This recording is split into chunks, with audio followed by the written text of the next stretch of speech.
Once I had a friendly stranger. She is looking at the door.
爸爸不怕啊！有事吗？有人想抢我女儿，请你帮帮我。你放心，我这里很安全。刚好这里有一则新闻，上面说有一个老太太带着她的小孙子被一个很凶恶的男人追赶，小点声。然后一群好心的小区保安把那个男的给赶走了。你猜结果怎么样？结果那个男的才是孩子真正的父亲，而那个老太太是一个人贩子。你想说什么？我怎么知道这个小姑娘到底是不是你的女儿？她当然是我的女儿。这是我们俩的照片，我们俩的照片。你再仔细看看照片上这个女人。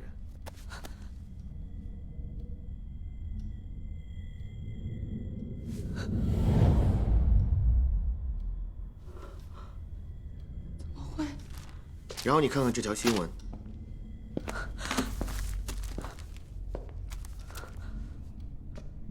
还记得吗？那是20年前的报纸。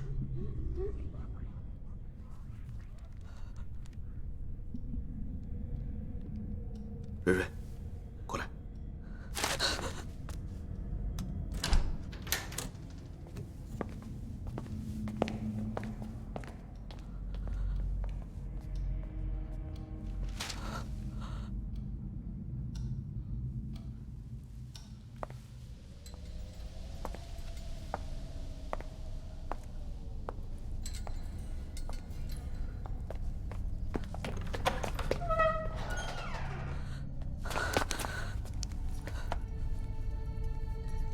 想起来了吗？她就是20年前的你。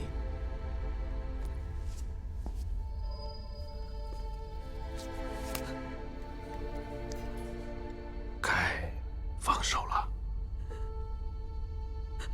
我们犯的错，就让我来承担吧。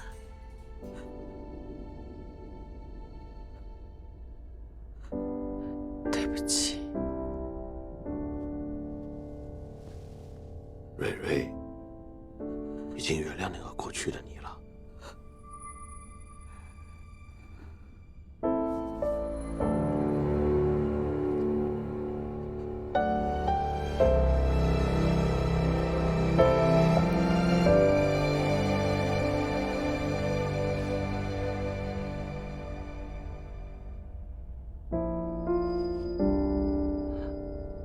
妈答应你，会好好活着。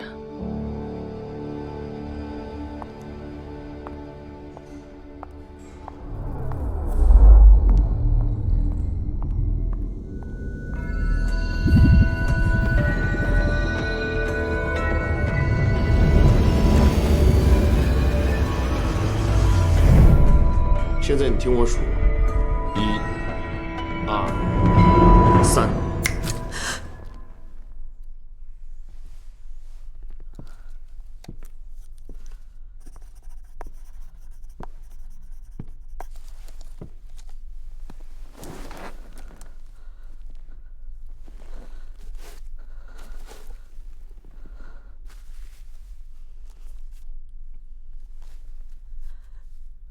现在，你还看得见蕊蕊吗？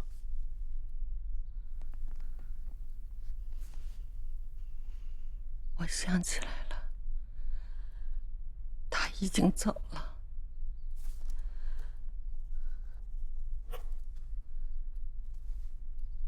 徐医生，我在你这治疗也已经有半年了，为什么一到梦里就不认识你？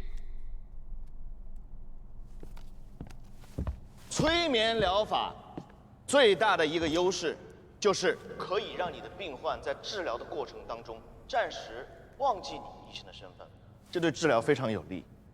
但是刚才的这个案例，大家看到的仍然是在恍惚状态下面接受的催眠指令。今天我们要来讲清醒催眠。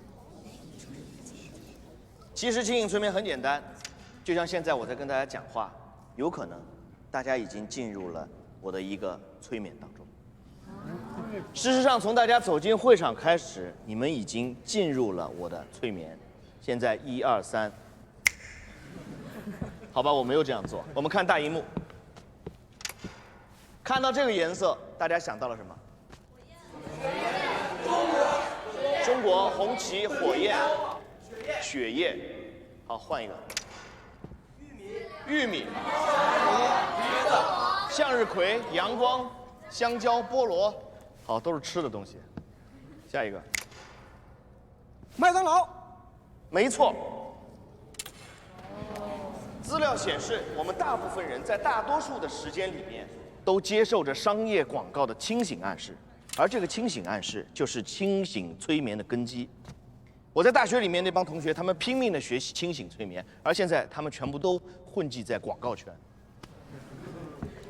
这位女同学，徐医生，据我所知，催眠疗法一直非常受争议，因为病人并不是在自愿的情况下来去接受治疗。那么我们为什么不用一种更为开诚布公的方式呢？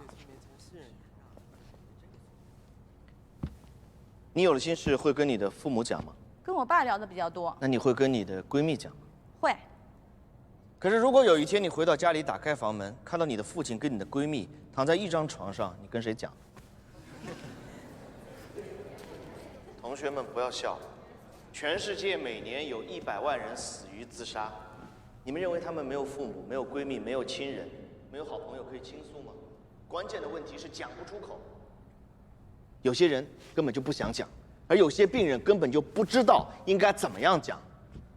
而我是一个医生，我的身份是一个心理医生，我不是来跟病人谈天的，我是要进行治疗。我的工作是要把他们的病治好。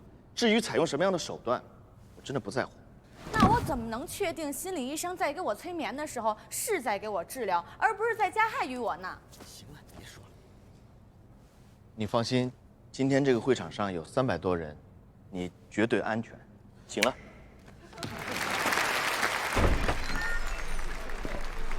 刚才你讲得很好，可你还跟在学校的时候一样，脾气坏，讲话更坏。方教授，您今天来，不会是为了跟我说这些吧？我手里有份病案，比较特殊，想介绍给你。他叫任小妍，6岁的时候在本地的孤儿院被一对香港夫妇领养，现在定居在香港。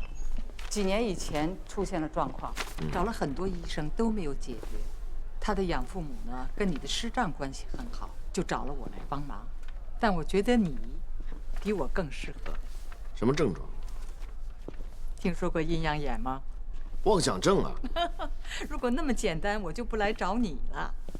在香港那边，我安排沈丽给他看过病。沈丽说，这个患者逻辑严密，交谈的时候几乎没有破绽，这点让他很意外。其实沈丽能拿到行医执照，我也很意外。你又来了。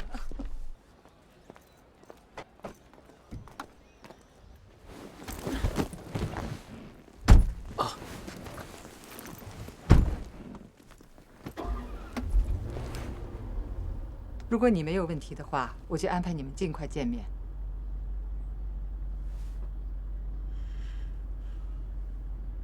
有问题？没有，有一家餐厅就在附近，我们走着去就可以，去吃饭吧。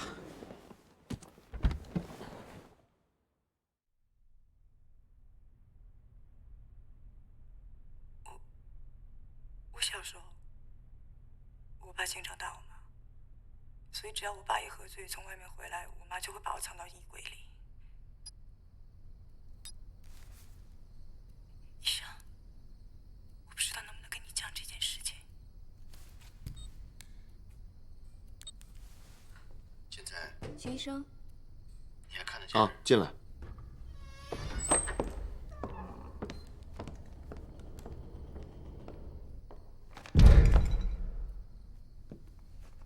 怎么这么晚了还在装修啊？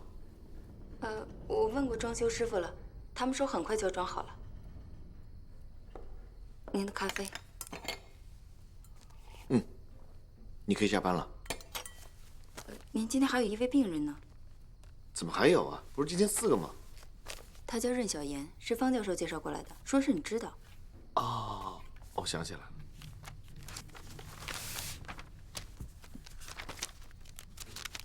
怎么没有照片呢？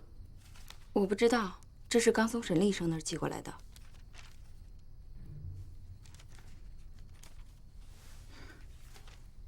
他已经在外面等了很久了。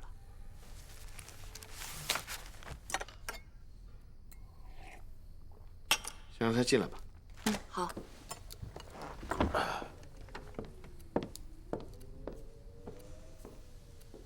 任小姐，可以进去了。任小姐。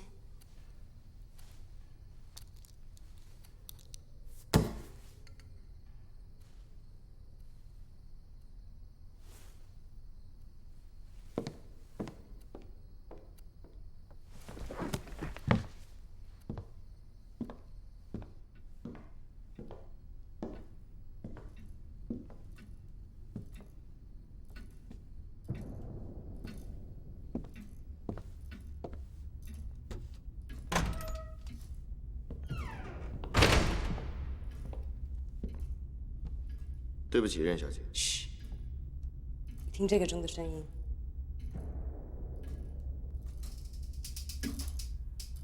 他的声音有问题。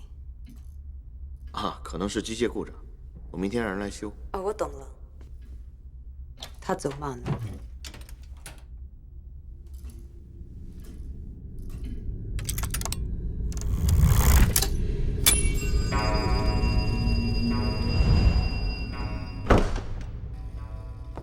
初次见面，我是任小妍。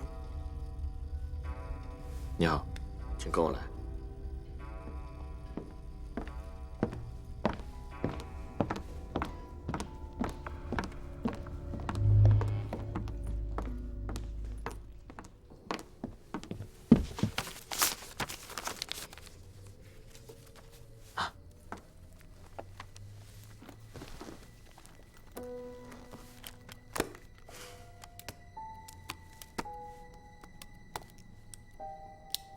抱歉，我这里不能抽烟。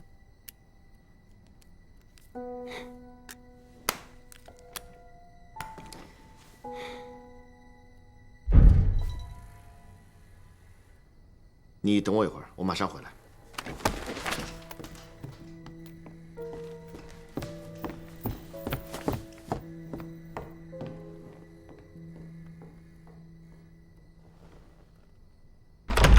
哟。你干嘛去啊？多少年都没人了，非得在今天晚上装修，已经影响我工作了，让他们停一下。啊，好。哎，沈丽，是我。你不会这么早就睡觉了吧？我刚刚哄完小宝睡觉，怎么了？有一个病例是从你那儿过来的，名字叫做任小妍，你有印象吗？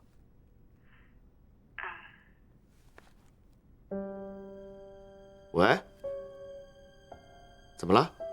瑞宁，你听我说，我知道这件事情是方老师安排过来的，但是我要告诉你，这个女人有问题。任小姐，气色看起来不错哦，最近睡得好吗？其实不太好，偶尔会失眠。你不用紧张，我们就聊聊天儿，放松一点，跟我讲一讲你的压力。沈医生，假装很关心你的病人会不会很累？不管你装得多用力，你看我的眼神就是在看个病人。任小姐，我想你可能误会了。是你误会了，我没病。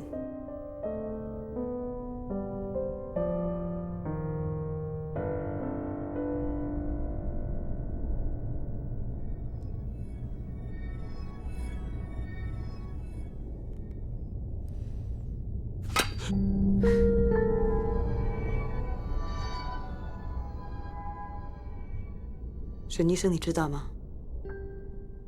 每一个被遗弃的小孩，都会不顾一切的去寻找自己的父母。一旦找到，就再也不会放手了。会不会是你太敏感了？我在生小宝之前，因为有一胎做过引产手术，可是我就很奇怪，他怎么会知道这件事儿？我觉得他可能在你身上发现了一些细节吧，或者他根本就是在说他自己。他自己本身不就是个孤儿吗？我不想再追究了，不过这么多医生都拿他没办法，我劝你还是别碰了。啊，放心吧，我会有分寸的。打扰了啊，再见。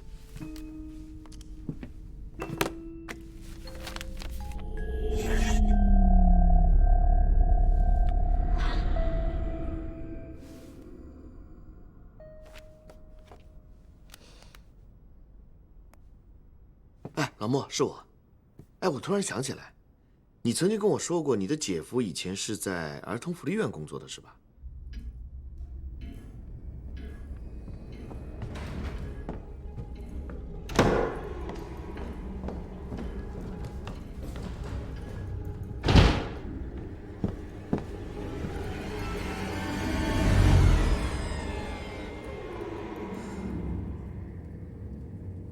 对不起，让你久等了。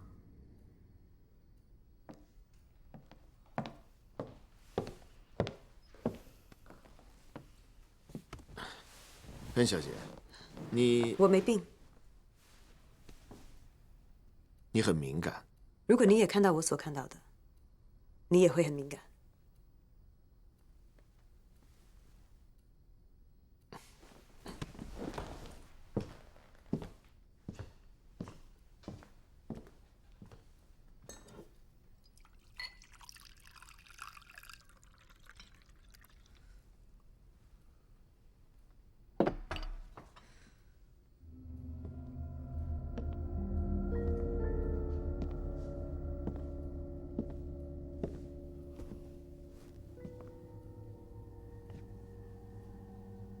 你在看什么？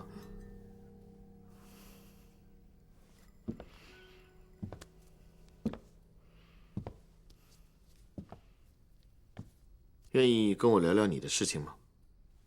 说了你也不信，干嘛浪费时间？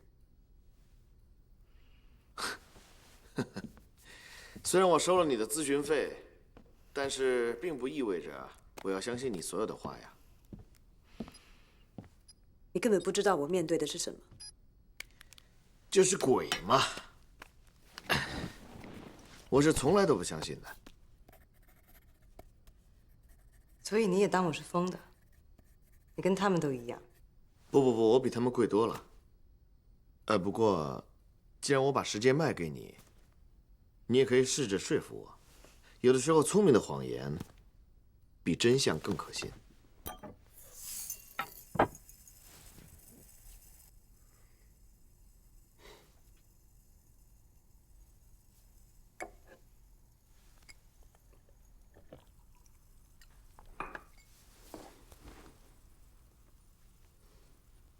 徐医生，你睡觉的时候有听过天花板传来的弹珠声吗？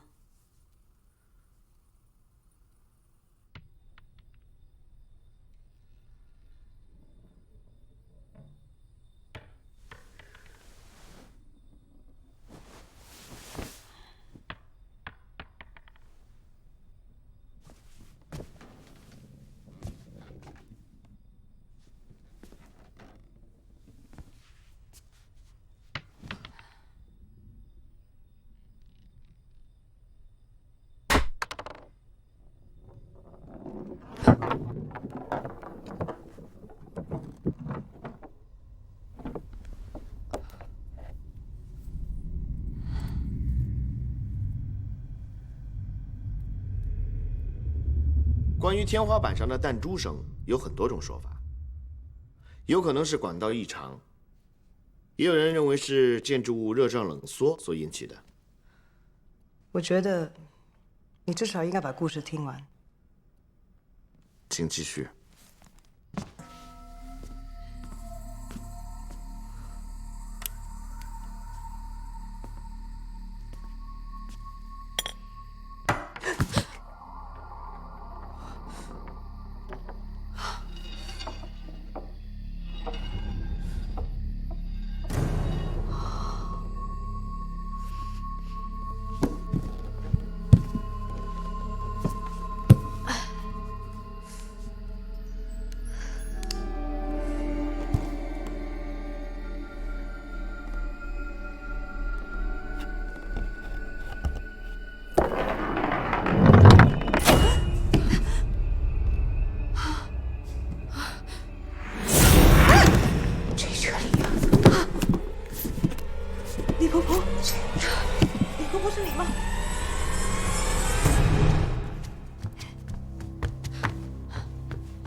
喂，小妍姐，张伯伯呢？张伯伯，上面那个。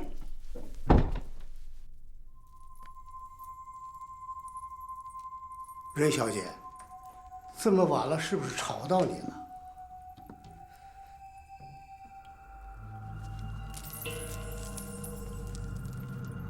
可是我那天看到今天早晨，我就看见他躺在了地板上。医生说，他得了是脑溢血。小妍姐，你能不能消停消停啊？我说爸，我妈把房产证、私章、存折都藏起来了，不找出来不行啊。哎，我说，不知道，明天咱们去办事，人家要要，今天必须得找。床底下有找过吗？找过了，该找的地方都找了，没有啊。那我不打扰了。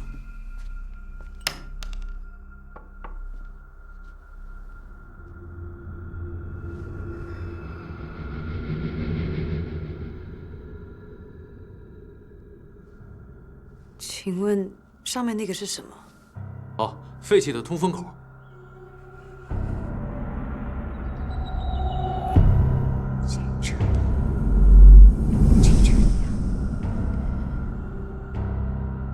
我觉得你们要找的东西，可能在上面。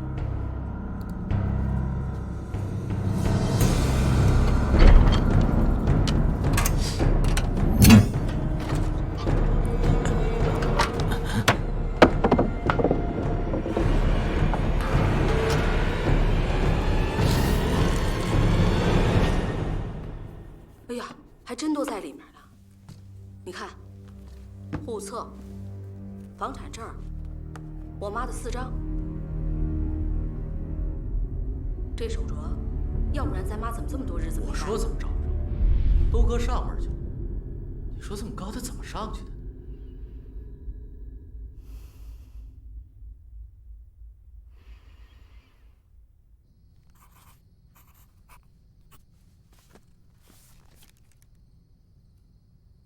你楼下那个夹层得有多高？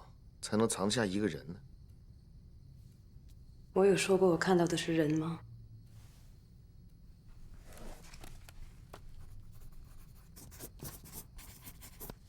记忆是现象，你一定是认为我看到的结果，再去编造记忆，对不对？你不是第一个这样想的医生。那为什么不能是你的梦境或者是巧合呢？你就那么肯定你撞见鬼了？我看到什么不重要，问题是我为什么会看到他们？他们还不止一个。我并没有说过我只看过一次。好吧，那你跟我讲讲，你最近一次碰到他们的经历。我记得那天是我生日，跟朋友喝得有点晚。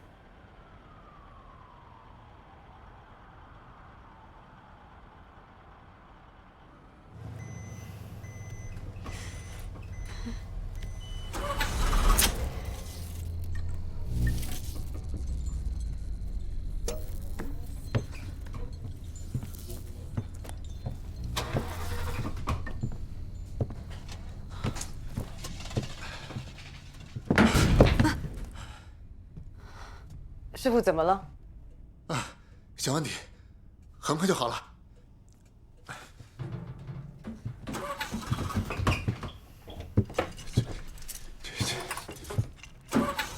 其实我家就在前面，我走几步就好了。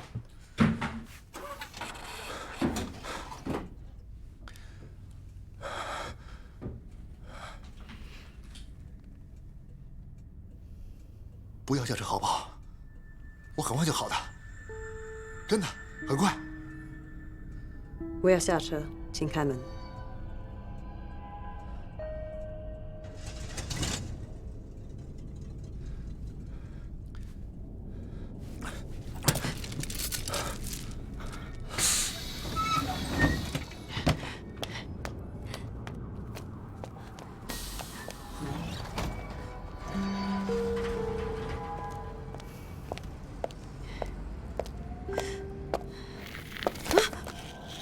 对不起，你没事吧？小妹妹，你有没有受伤啊？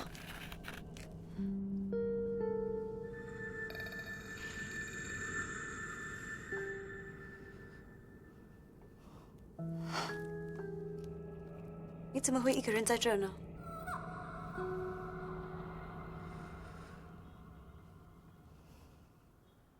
你爸爸妈妈呢？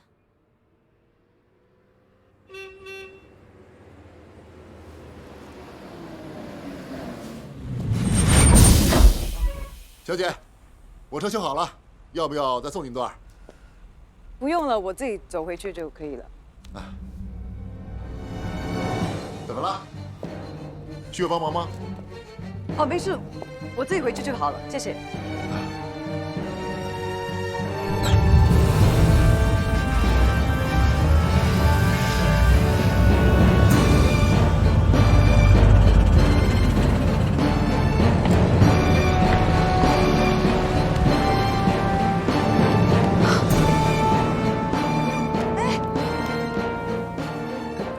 你刚才说的公车车牌号码是多少？凤 A84N16。记得很熟吗？你以为我是编的？如果你也碰到跟我一样的事，你也会记得很熟。任小姐，你知道什么是蒙太奇吗？你所碰到的这些事情，本身可能是毫不相干的。只是因为它们发生在同样的一个时段内，所以在你的脑子里，你把它们像电影画面一样剪接到了一起，它们之间才彼此产生了关联。你觉得那个司机奇怪，很有可能是因为他真的急着要回家，而那个小女孩，可能是你在跟司机说话的时候，她自己上了车，或者她本来就在车上。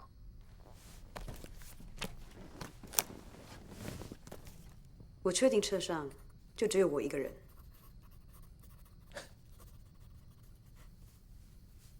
别写个不停好不好？你是我看过这么多心理医生中耐心最差的。你看过很多心理医生吗？比你想象的多。由此可见，光有耐心是不够的。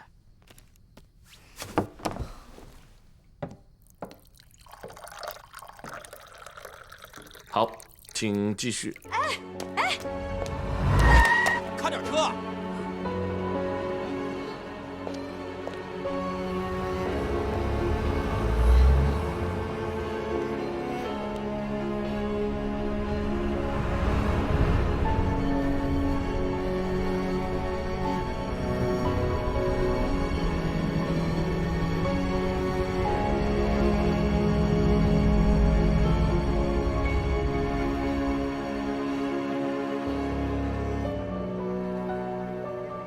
你是说，那个公车司机就是肇事凶手，是吧？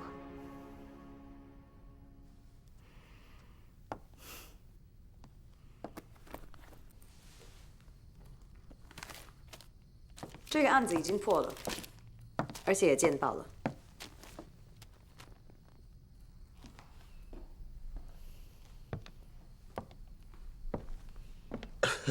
那我怎么知道你不是看了这篇报道才编的这个故事呢？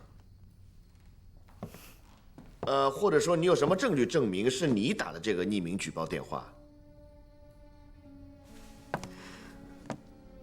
我是用公共电话打的，怎么会有证据呢？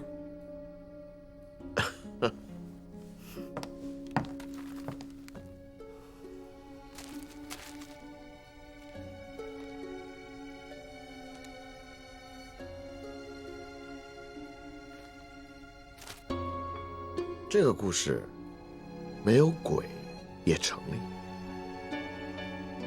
徐医生，我不是说了吗？我看到什么不重要，问题是我为什么会看到他们。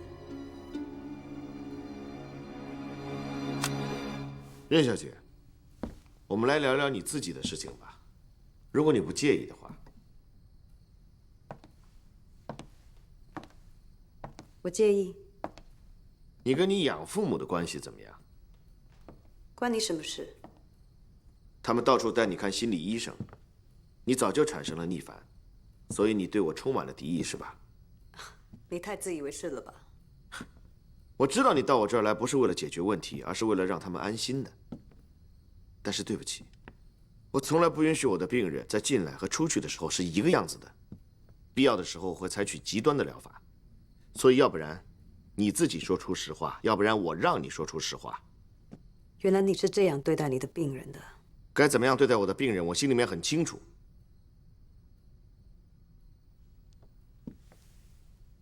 你有没有试着去理解你的养父母，从他们的角度想一想？逃避是没有用的。如果你心里还有他们的话，就请你配合我，来说说你的身世。毕竟，你不能总拿你是孤儿当借口。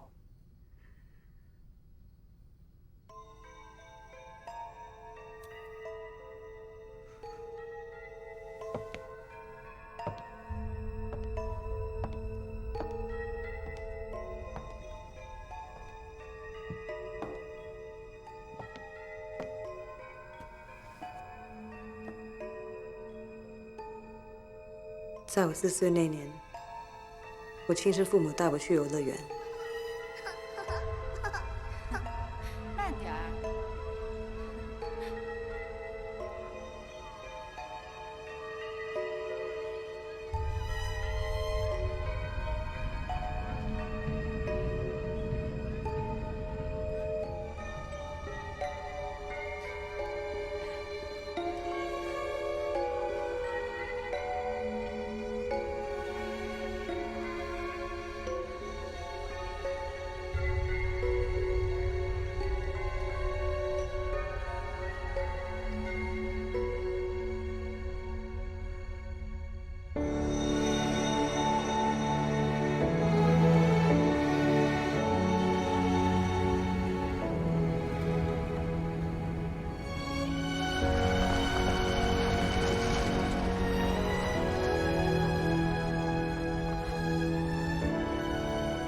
我永远都会记得那一地的红花和漫天的飞絮。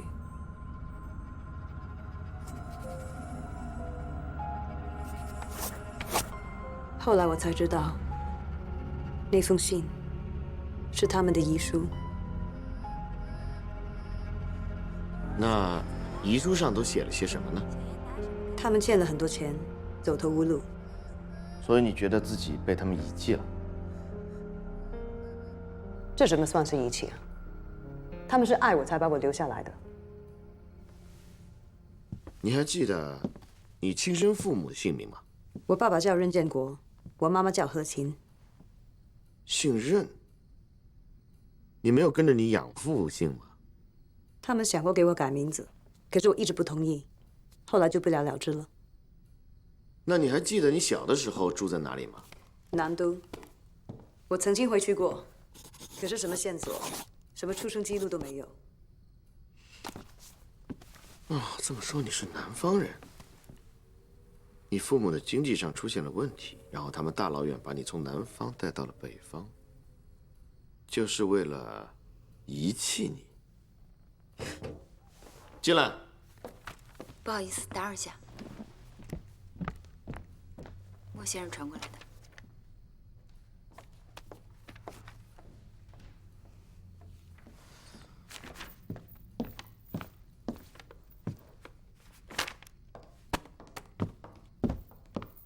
又去看资料吗？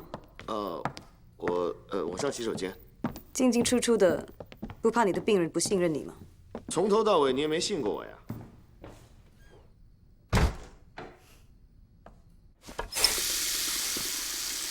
哎，老莫，是我，资料我已经收到了。有什么发现啊？跟之前没有太大的出入。我打给你就是想问你一下，你知不知道有什么植物会在3月份飘柳絮的时候落下红颜色的花儿，或者是什么红叶子？我觉得你说的有点像木棉，但那是南方才有的花。我们北方没有啊。哎，那南都会不会有呢？当然有，木棉花是南都的市花。啊？哦。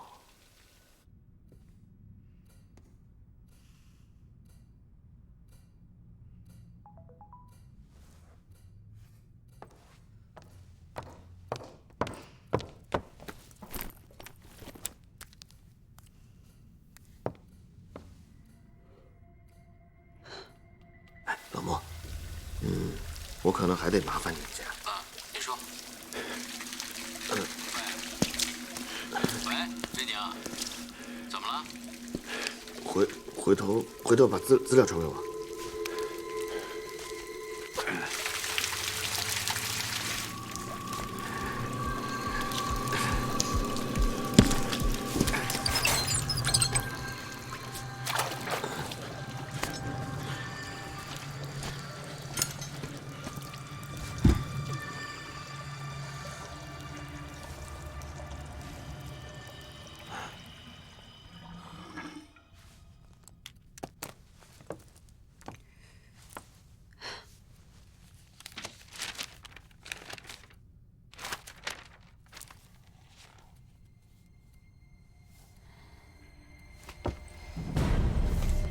需要帮忙吗？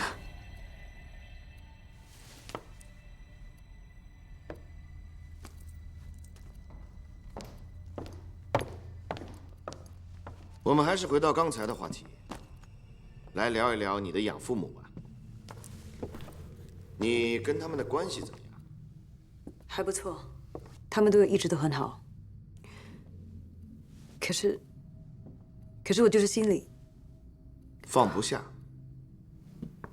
你怕跟他们的关系太好了，就会觉得对不起亲生父母。可是你有没有想过，故事存在着另外一种可能性？最关键，你到底想知道真相，还是想知道你认为的真相？你什么意思？如果你能够信任我的话，我希望你能多给我一些配合。怎么配合？听说过催眠疗法吗？其实你大可不必紧张。首先放轻松，然后调整一下自己的呼吸。把注意力放在我的这块怀表上，你用眼睛盯着它。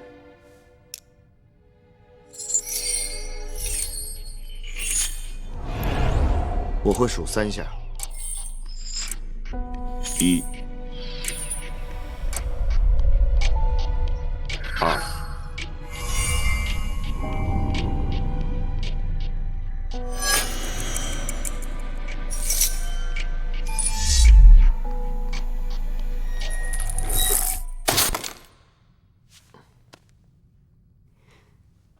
我已经被催眠了吗3。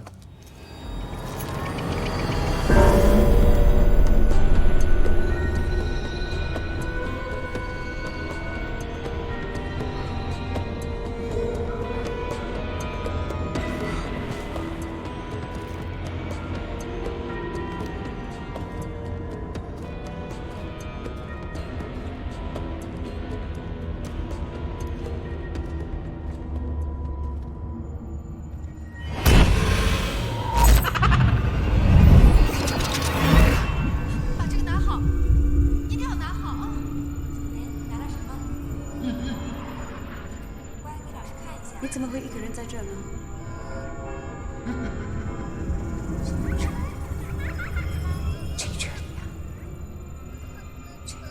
小妹妹，你有没有受伤啊？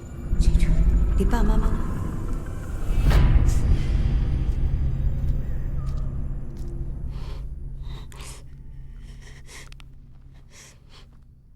你放松一点，放松。没有什么东西会伤害到你的。很好。你有没有看到一扇门？门背后就有你想要的答案。现在慢慢把它打开。我不敢打开它。放心，你绝对安全。你告诉我，那扇门是什么样子的？很老，很旧。我好像以前见过它。不要害怕，把门打开。告诉我门背后是什么？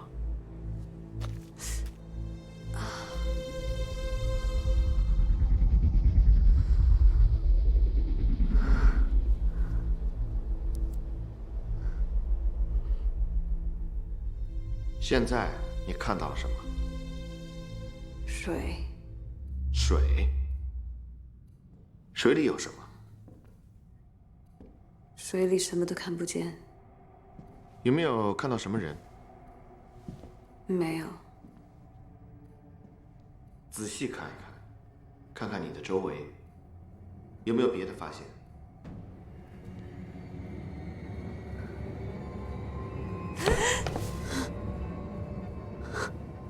对不起。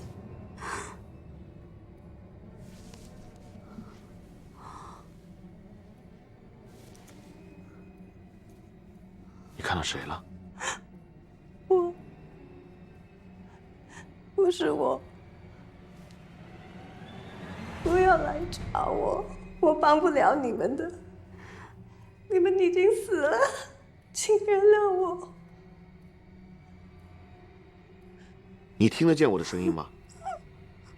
在你背后还有一扇门，如果你觉得不行，打开它你就回来了。是502吗？502？你先不要管什么502，你要想回来就把那扇门推开。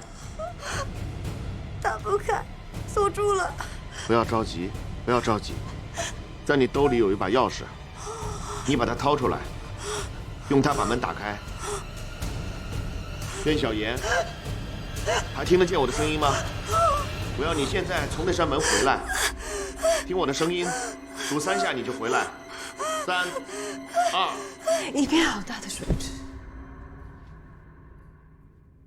一片水池？什么样的水池？有一座桥。一座桥？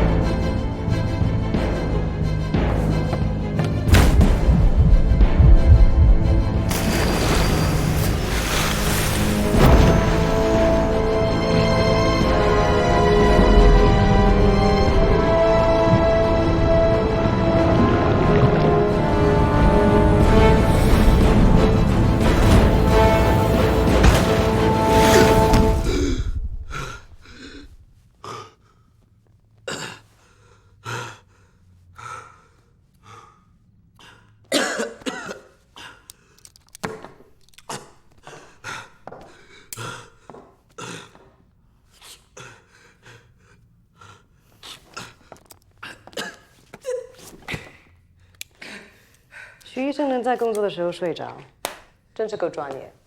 你到底在搞什么鬼？没有啊。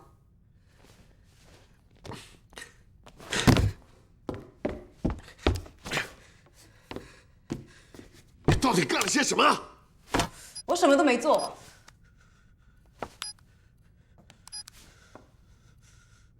你把录音给洗了？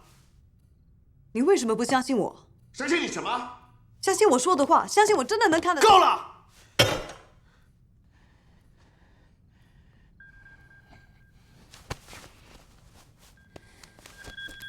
你去吧。喂，老毛，你等会儿，我看一下。艾米，资料呢？啊。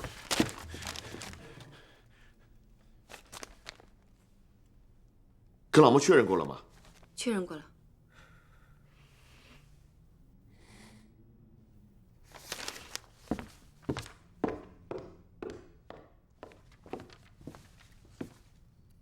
查到什么了？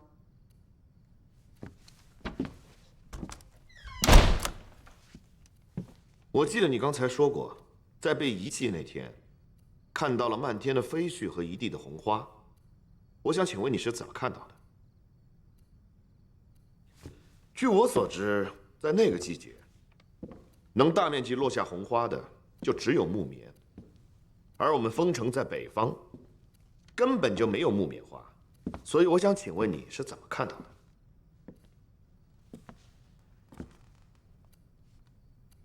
任小妍，我现在可以很明确的告诉你，你是被任建国夫妇所遗弃的。我说了几次，他们不是遗弃我的。对不起，他们不是你的亲生父母，他们是你的第一任养父母，这是你的被领养证明，上面清清楚楚写着，在1978年5月28日，任建国夫妇在南都的三月草孤儿院领养了你。胡说！你不记得，是因为那个时候你连2岁都没有到。任小妍，你是一个孤儿，你没有父母，你没有名字，你没有出生记录。不要再说这种话了，我父母都已经过世了。可其实他们还活着，而且他们在遗弃你之后又生了一个儿子。怎么可能？我要你仔细看看，好好想一想，在你的记忆深处，到底是什么地方出了差错？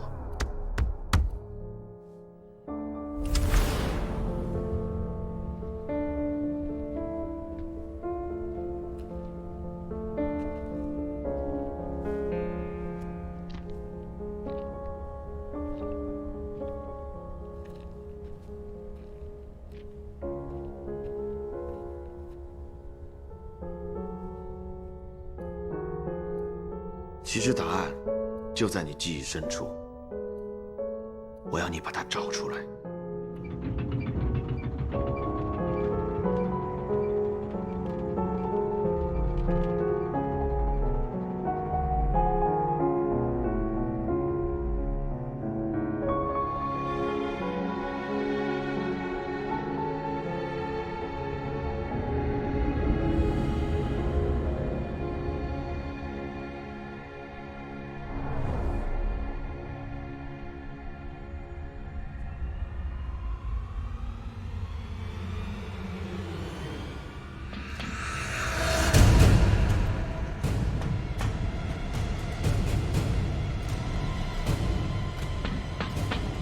小妍，现在你看清了吗？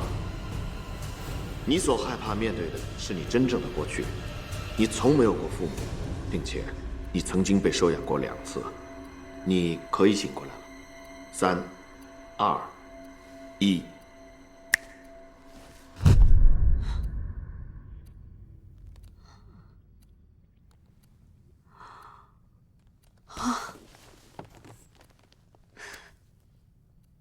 你想起来了吗？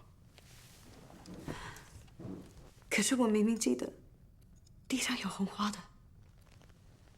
那是你第一次被你真正的亲生父母遗弃那天的情景。因为那个时候你实在太小了，所以那个印象一直留在你的意识深处，而你一直认为任建国夫妇就是你的亲生父母，所以两个记忆发生了重叠。一定是哪里弄错了。你在记忆里一直刻意忽略了一个事实，就是何晴在那个时候其实已经怀孕了。为什么他们要假装自杀呢？因为你是被领养的，遗弃你是要承担法律责任的。资料显示，在你9岁那一年，他们已经被警方发现了，是因为你现在的养父母不愿意放弃你，所以才隐瞒了事实。你有没有发现，你所说的故事都跟你的身世有关？玻璃弹珠，和父母走散的小女孩。恩小姐，从现在开始，你不要再说谎了，好吗？你凭什么说我在说谎？你的生日是3月3号吧？你怎么知道？你刚才说，遇见小女孩那天是你生日。隔天，你打了匿名举报电话，再隔天新闻见报。你刚才给我那张报纸是3月5号的，所以你的生日是3月3号。可其实你是个孤儿，你都不知道你是哪一年生的，怎么可能知道你是几月几号？就是3月3号生日。我不想跟你争辩。那么你的未婚夫是怎么回事？什么未婚夫？从进门到现在，你的右手一直在摸你的左手中指，6次了。你虽然把你的订婚戒指摘了，但是你的习惯动作并没有改变。你是不是害怕我提到你的未婚夫？你到底想隐瞒什么？他怎么了？能说说吗？没什么好说的。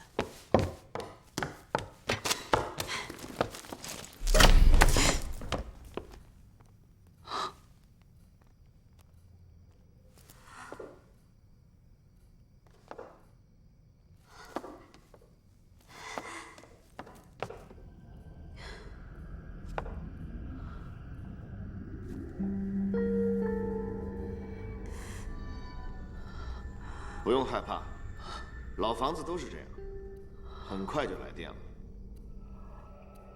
我能借你根烟抽。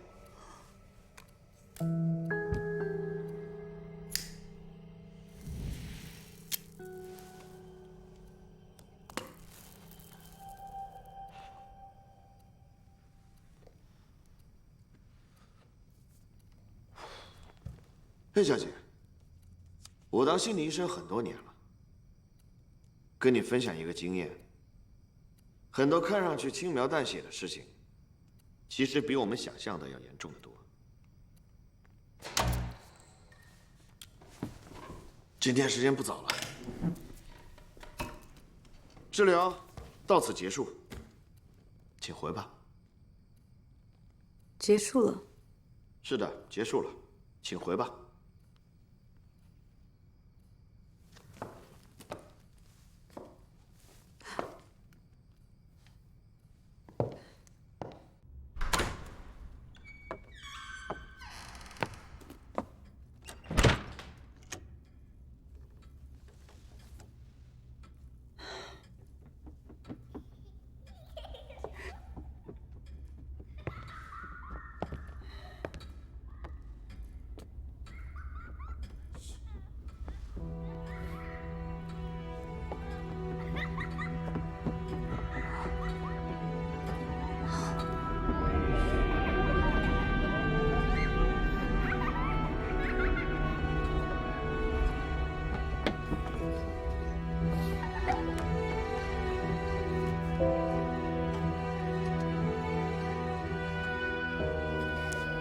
小妹妹。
学习怎么样？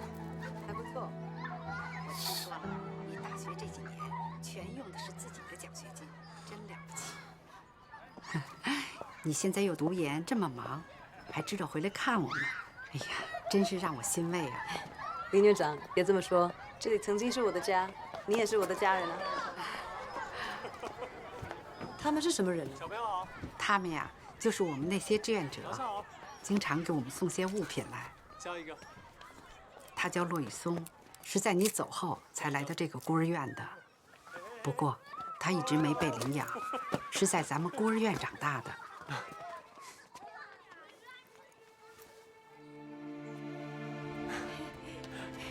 嘿，我有件事想跟你说。你不是说你不知道你生日什么时候吗？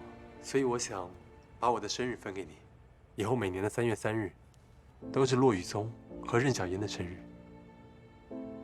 好了，我们迟到了。今天是你生日，我们不能迟到啊！嘿，是我们的生日。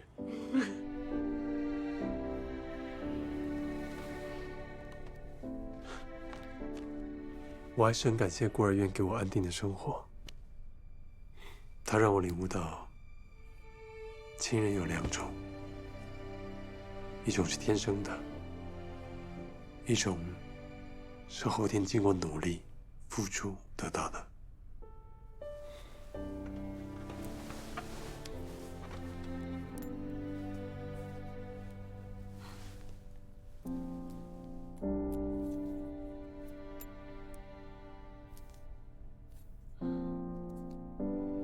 小妍，我想成为你的亲人。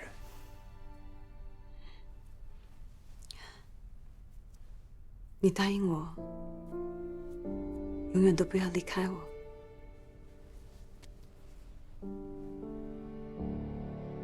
可是你知道，我最终还是会离开你的。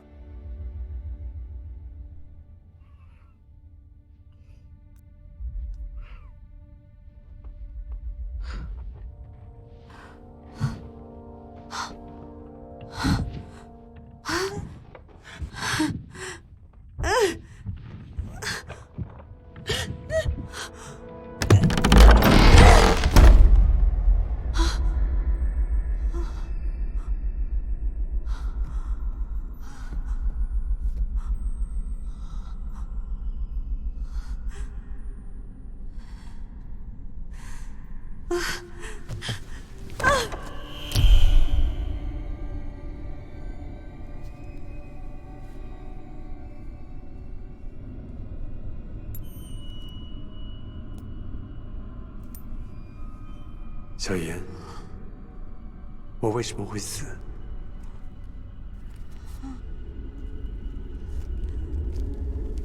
你为什么要杀了我？不是我，不是我，真的不是我，真的不是我。那你告诉我是谁？是谁？到底是谁杀了我？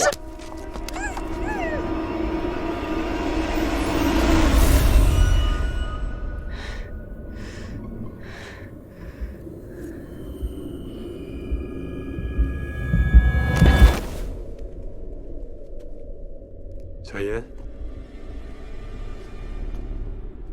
任小妍，任小妍，任小妍，你到底看到了什么？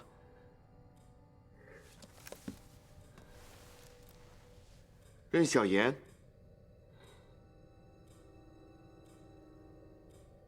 任小妍，你未婚夫是怎么死的？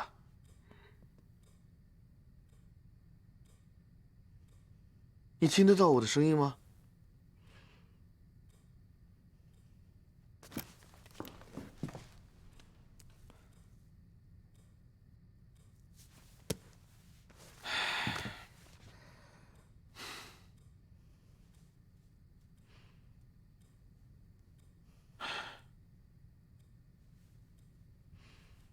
好吧，我数3下，你就回到现实。3、2、1。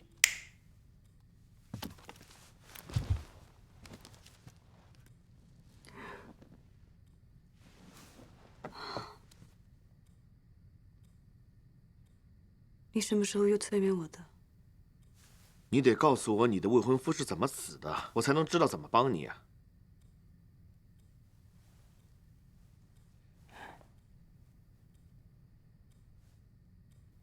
对不起。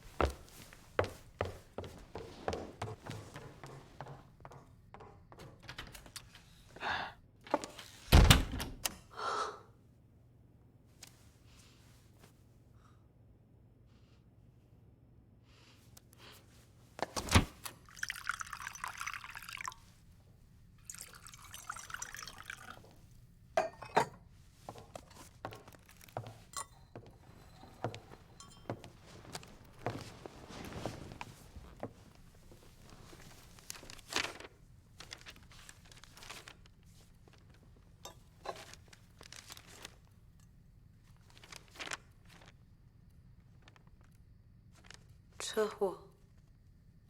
什么？是车祸。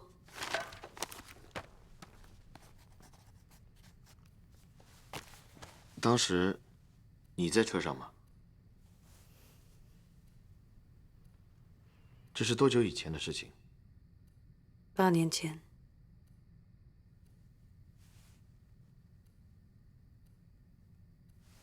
能跟我详细的说一说吗？真的没办法。从治疗一开始，你就说你不止一次能够看到鬼。就算我相信你说的都是真的，现在我能问你一个问题吗？什么问题？你曾经看到过你的未婚夫吗？没有，是吗？一个人说谎，不是有目的，就是有原因的。我说的都是真的。你只是试图相信那是真的。你的未婚夫已经死了，我告诉你，人死是不能复生的。你干嘛要知道他？你为什么不能相信我就是能看得到鬼啊？就算你真的能够看到鬼，你也没有办法让你死去的未婚夫再活过来。死了就是死了。许医生，我知道你很聪明，你很自信，你可以把所有不合理的事情说成是我的幻觉，或者是我在做梦。也许我真的疯了，可是我并不笨。你能不能就相信我一次？我可以相信你，你给我证据，我不要听故事。这都不是故事。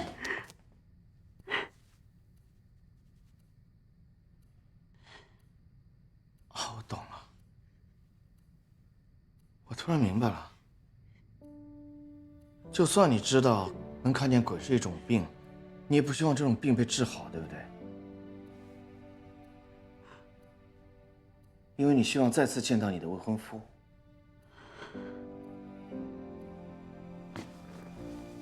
郑小妍，我以一个心理医生的身份告诉你，这个世界上根本就没有鬼，已经死掉的人，不管你有多么爱他，你都永远没有办法再见到他了。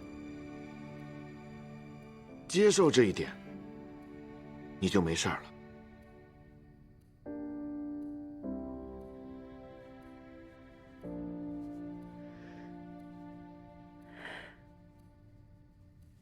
徐医生，你几乎说服了我。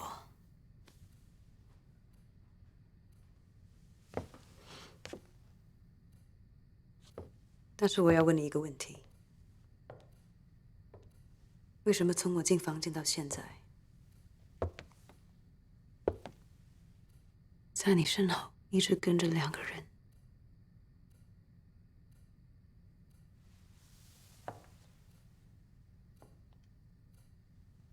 不要再给我装神弄鬼了。今天的治疗到此结束。我真不知道为什么跟你浪费时间。他们一男一女，女的头发披肩，瓜子脸，眼睛好像能把人看透；男的短发单眼皮，感觉不太爱说话。你认识他们吗？我不知道你在说什么，我也不知道你想要干什么。他们说你的生日是12月28号。谁都可以查到我的生日。你不说你看到2个人吗？他们在哪里啊？在哪儿呢？我不是说了吗？我在意的不是我能不能看到他们，我在意的是他们找我到底要干什么。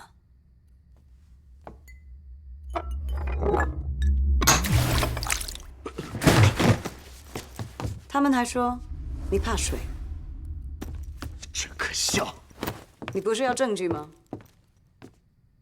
你是不是调查过我？谁派你来的？徐生，你怕？你是不是怕？你怕什么？闪开！我告诉你，我没有说谎。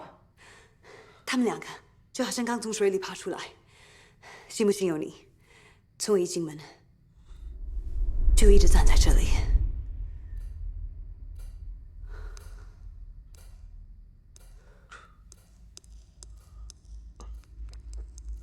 你看，他们身上的水都滴到你的肩膀上了。够了！你是不是不相信我，船长？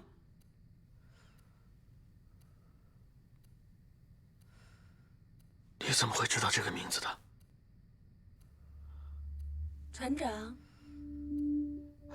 船长。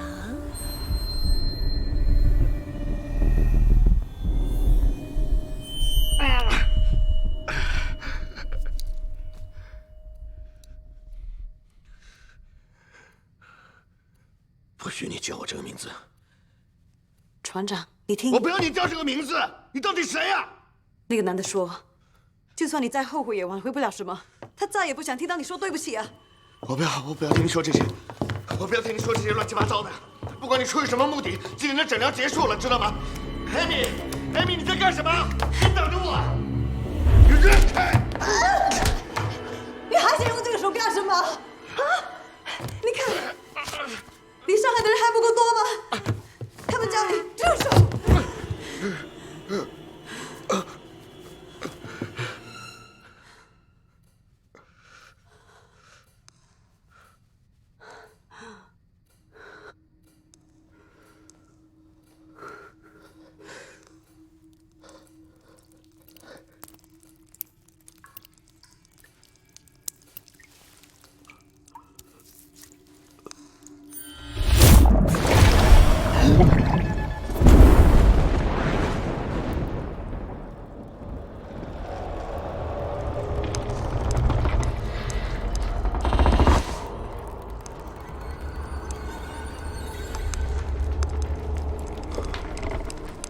那女的说，你问过她的问题，答案是一辈子。船长，你听，他们2个说不想再看到你伤害自己。我不要听！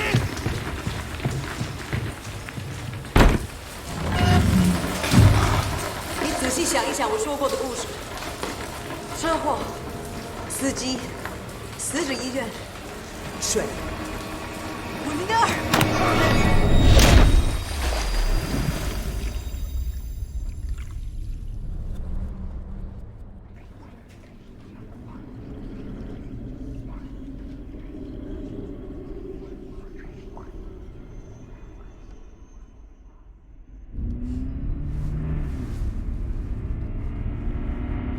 看你把人关的。哎，你别啊！你看前面好吗？我没事，我挺好的。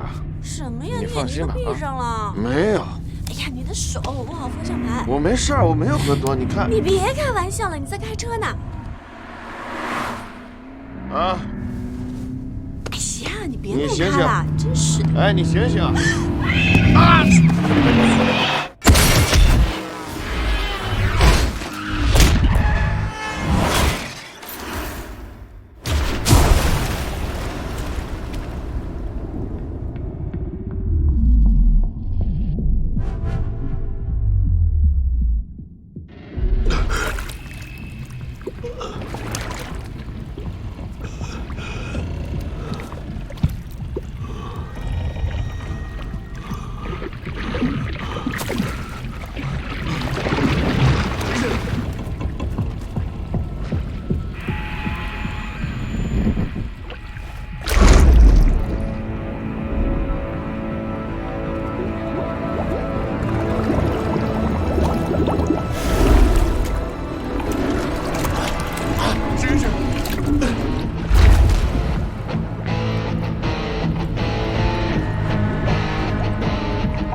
说一个人说谎，不是有原因就是有目的。那你说谎的目的，是为了掩饰什么呢？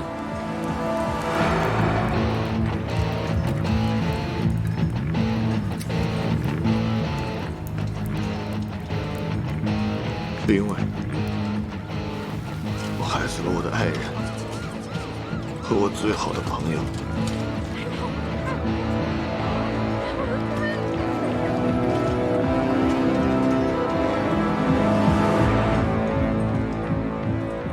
是我的错，是我害死了他们，是我的错。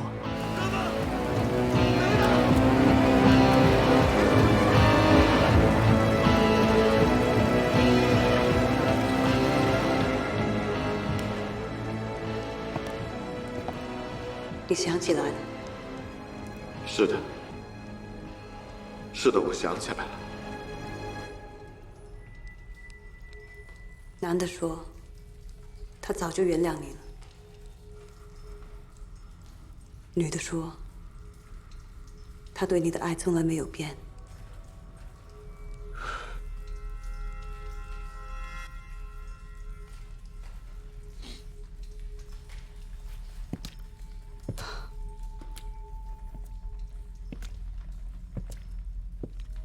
现在，你相信我的话了吗？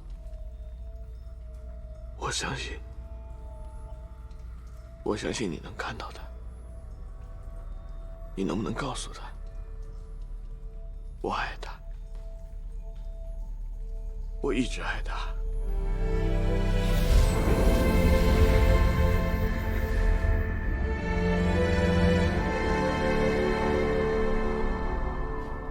他都听到了。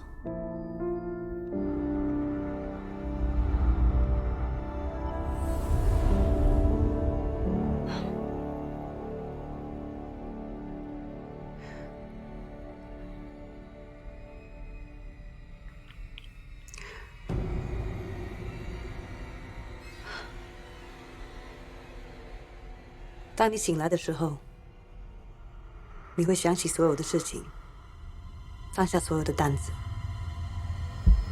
3、2、1。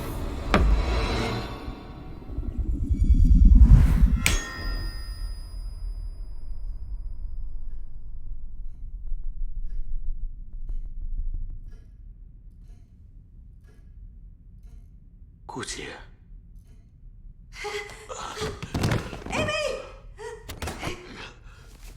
瑞宁，Amy，顾医生交给我吧。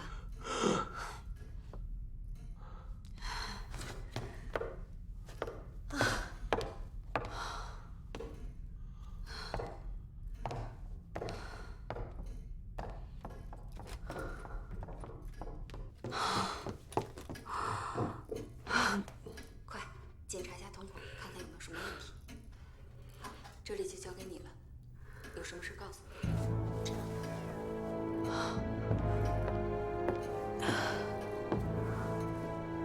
顾医生，辛苦了，他们在路上等你呢。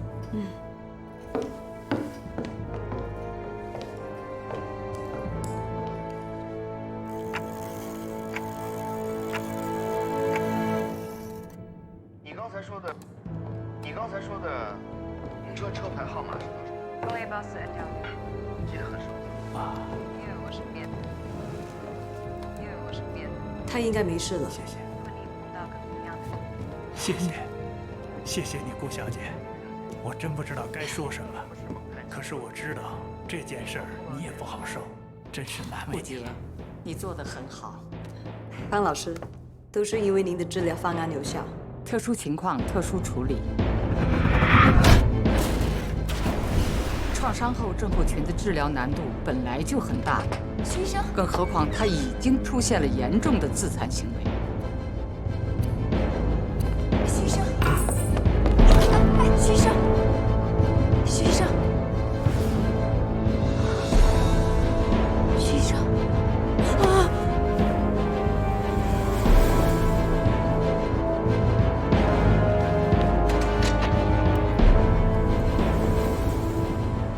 我们甚至有时候都断他是醒着还是在梦游。方教授，我们实在是无计可施了。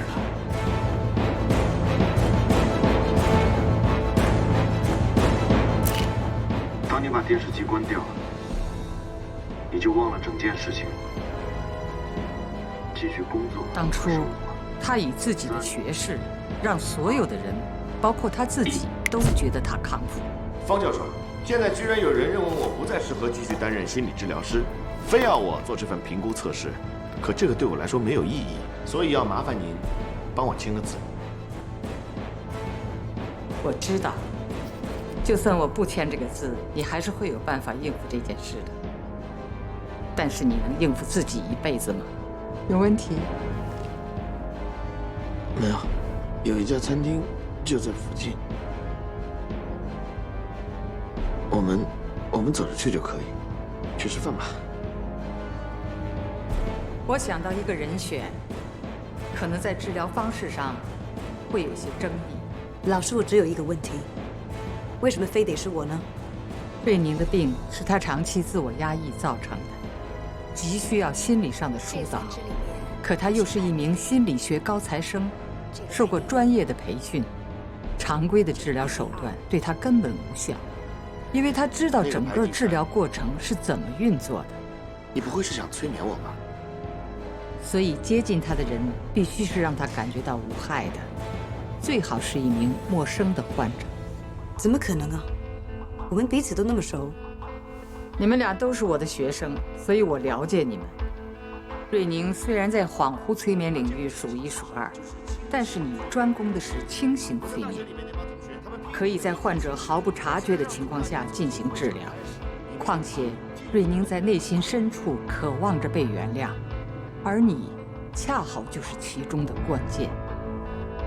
我们都知道，清醒的时候，心理防御最强；半睡半醒的时候，意志力最薄弱。我们就选择瑞宁认为自己防御力最强，但实际上精力已经透支的时候，作为治疗他的时机。你好，任小七。听这个钟的声音，他走慢了。我们利用催眠来让他忘掉你的样子。3、2、1。初次见面，初次见面，初次见面。我是任小妍。还好，瑞宁不知道顾杰的曾用名叫任小妍。催眠疗法最大的一个优势，就是可以在整个治疗过程当中，让你的病患暂时忘却掉你医生的身份。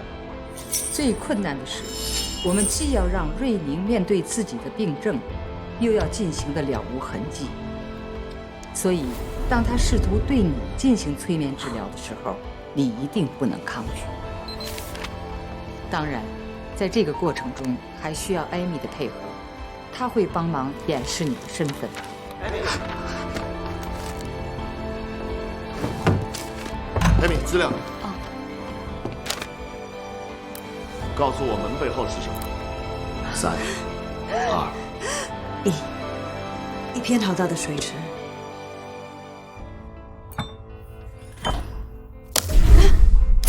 此外，瑞宁的催眠手段防不胜防。他曾经在同一次治疗中对病人实施了3次催眠，所以我们必须要有所防范。现在看着我的手背，你为什么要杀我？如果他试图要让你说出暴露你身份的事，我设置的触发点就会起作用。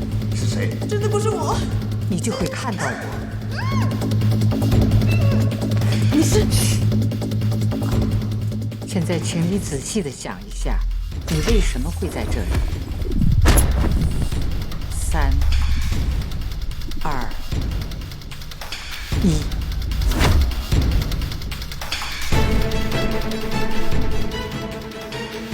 如果不让他挖到任何东西，他是不会相信我的。我很了解他，我必须要让他觉得自己占了上风。那你准备怎么做呢？有件事情我是从来没跟人说过的。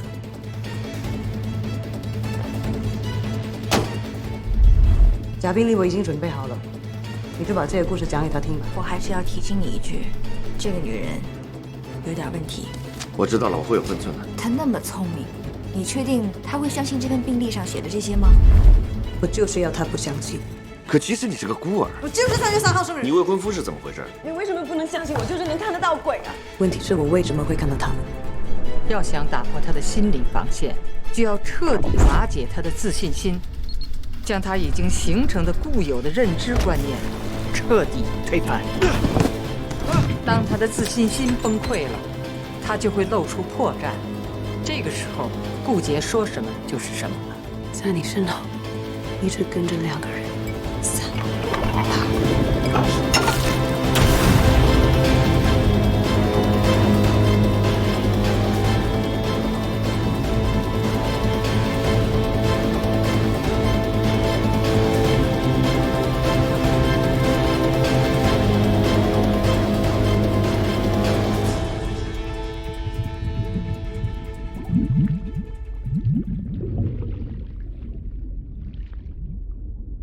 都是我的错，是我害死了他们。现在，你相信我的话了吗？我相信，我相信你能见到他。你能不能告诉他，我爱他？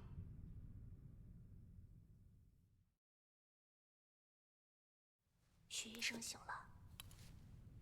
徐医生醒了。啊。2位跟我来吧。好，咱们快去看看。范老师，我也去看看瑞宁。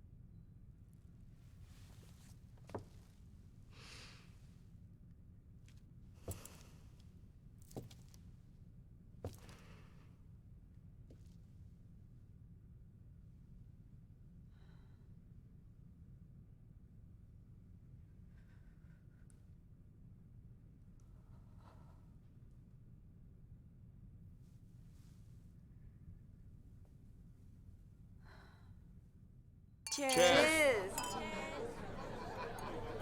各位朋友，不好意思打搅一下。今天呢，我们有一位朋友过生日，他现在想上台为大家表演一个节目，我们用掌声欢迎一下，好不好？不要！哎，你上不上？你不上来，我唱了。别！快！哇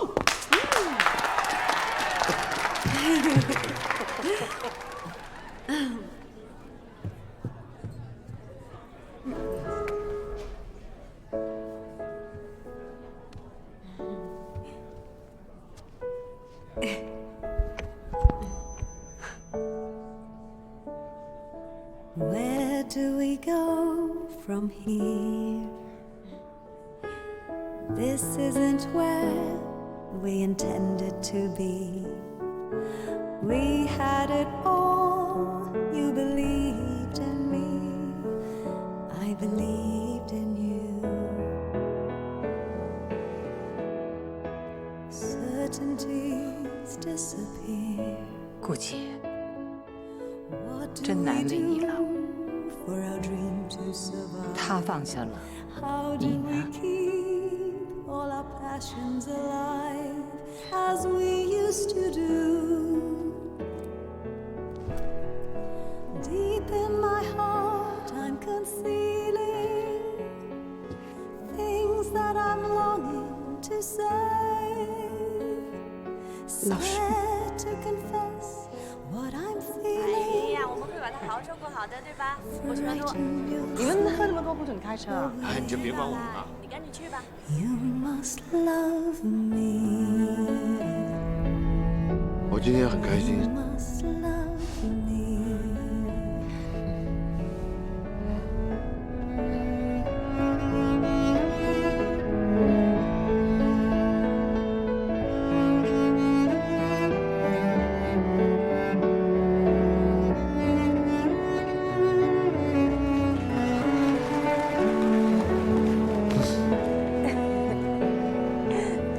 静了。Why are you at my side? How can I be any use to you now? Give me a chance and I'll let you see how nothing has changed. Deep in my heart, I'm concealing things that I'm longing to say. Scared to confess what I'm feeling. Frightened you'll slip away. You must love me. You must love me. You must love me.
你知道吗？每当别人跟我说“你不要太自责了，这不是你的错”，我就觉得他们好像是在提醒我，告诉我这就是我的错。我最害怕听到的一句话就是“你已经尽力了”，因为只有我自己知道。 我没有尽力，我应该再努力一点的。所以，我不是不能被治疗，而是我不愿意被治疗，因为我觉得我不应该被原谅。没有人能够原谅。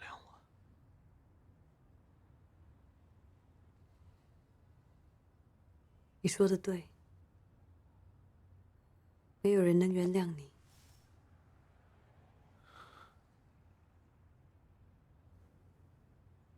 除了你自己。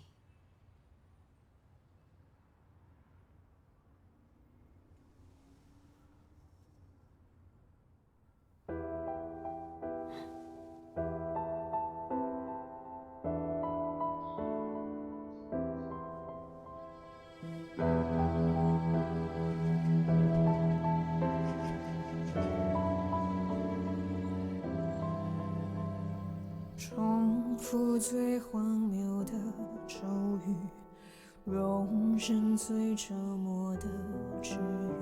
管什么秘方我都信，漂浮的人只想抓紧，失去最真心的甜蜜。曾经拥有就更追星，只要一闭上了眼睛，旋落回忆的墨镜，旧梦太美只能半醒，怀念撑着倒塌的心，和你飞舞在烟雾里，迷幻旅行，真相太苦只能半醒。 残酷记忆，结局相拥的笑意，别的都。